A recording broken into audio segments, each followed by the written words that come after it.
আশ-শাইতানু ইয়াইদুকুমুল ফাকরা ওয়া ইয়া'মুরুকুম বিল ফাহশা ওয়াল্লাহু ইয়াইদুকুম মাগফিরাতাম মিনহু ওয়া ফাদলা। শয়তান তোমাদেরকে অভাবের প্রতিশ্রুতি দেয় এবং তোমাদেরকে অশ্লীলতার আদেশ করে, আর আল্লাহ তোমাদেরকে তার পক্ষ থেকে ক্ষমা এবং মর্যাদার অঙ্গীকার করেন, প্রতিশ্রুতি দেন।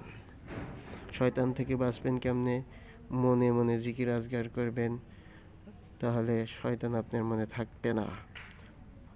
ইস্তাহওয়াযা আলাইহিমুশ শাইতানু ফাআনসাহুম যিকরাল্লাহ ওয়া মান ইয়া'শু আন যিকরির রাহমান নুকাইয়িদ লাহু শাইতানান ফাহুয়া লাহু করিন। ঘরে কুরআনের সূরা বাকারা পাঠ করবেন অথবা শুনবেন, ঘর থেকে শয়তান বের হয়ে যাবে। অশ্লীলতার মধ্যে যাবেন না, আর বেশি বেশি আল্লাহর কাছে মাপ চাইবেন। সূরা নূহের মধ্যে মাপ চাওয়ার অনেক ফজিলত আসছে। মাপ চাইলে আল্লাহর কাছে আল্লাহ আপনাকে ধন সম্পদ সবই দিবেন, এবং হাদিসেও মাপ চাওয়ার অনেক ফজিলত আছে।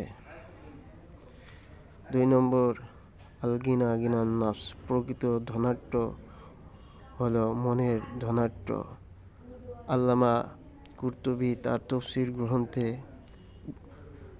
ভূমিকায় এনেছেন, মাল্লাম ইয়াতাগান্না বিল কুরআন ফালাইসা মিন্নি, যে কোরআন পেয়ে নিজেকে ধনী মনে করবে না, সে আমার উম্মতের অন্তর্ভুক্ত না।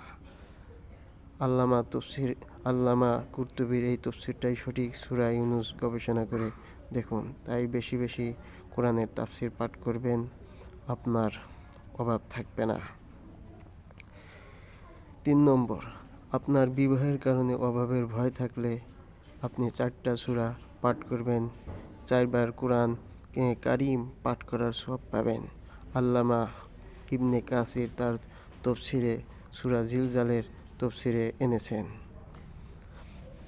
সূরা জিলজাল 4 বার, সূরা কাফিরুন 4 বার, সূরা ইযা জাআ নাসরুল্লাহ 4 বার, সূরা ইখলাস 3 বার।